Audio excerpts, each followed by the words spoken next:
வணக்கம் நண்பர்களே. உங்களிடம் பேசுவது விமலா.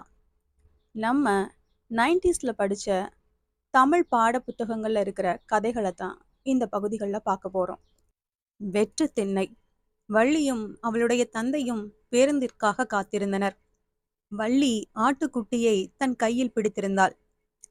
தேநீர் கடை வெளிச்சம் வள்ளி வைத்திருந்த ஆட்டுக்குட்டியின் மீது விழுந்தது.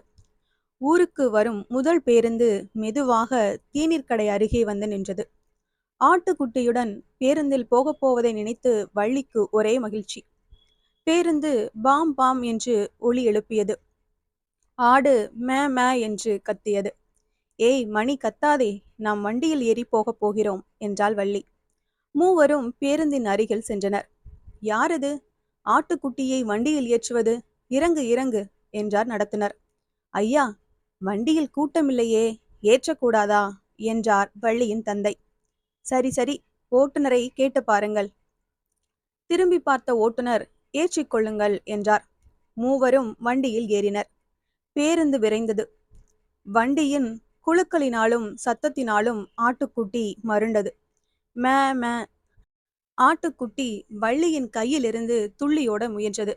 அருகில் வந்த நடத்துனர் ஆட்டுக்குட்டியின் தலையை மெதுவாக தடவினார். எங்கே போக வேண்டும்? சந்தைக்கு என்றார் வள்ளியின் தந்தை. வள்ளி ஆட்டுக்குட்டியின் கழுத்தில் கையை வைத்து அணைத்து கொண்டாள். அது தன் முகத்தை அவளது முகத்தில் உரசியது. ஆட்டை என்னிடம் கொடு என்றார் அப்பா. வேண்டாம் அப்பா, நானே வைத்துக் கொள்கிறேன்.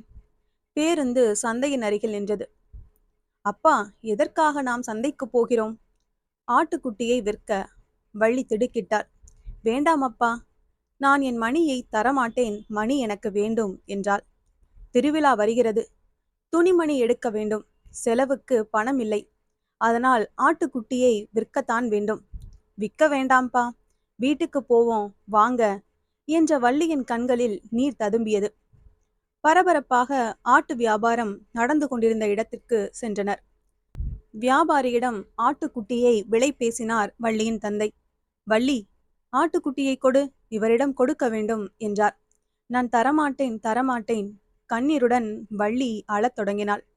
உன்னை கூட்டி வந்தது தொந்தரவாக போயிற்றே என்றவாறு ஆட்டுக்குட்டியை வெடுக்கென பிடுங்கி வியாபாரியிடம் தந்தார். பணத்தை பெற்றுக்கொண்டார். ஆடு மிரண்டு மே மே என்று கதறியது. வள்ளி, வா போகலாம். திரும்பி திரும்பி தன் ஆட்டுக்குட்டியை பார்த்தவாறே சென்றாள் வள்ளி. அங்கே பார், குடை ராட்டினம் சுற்றுகிறது, ஏறி பார்க்கிறாயா? பொரிக்கடலை உனக்கு பிடிக்குமே, வாங்கித் தரவா? பதில் இல்லை. உனக்கு சட்டை வாங்கலாம், வா. வேண்டாம் அப்பா, வீட்டிற்கே போகலாம். இருவரும் அமைதியாக வீட்டிற்கு திரும்பினர். வள்ளி வீட்டிற்குள் போகாமல் திண்ணையிலேயே உட்கார்ந்தாள். ஆட்டுக்குட்டி கட்டியிருந்த தூணில் கயிறு மட்டும் இருந்தது. அந்த கயிற்றையை பார்த்து கொண்டிருந்தாள்.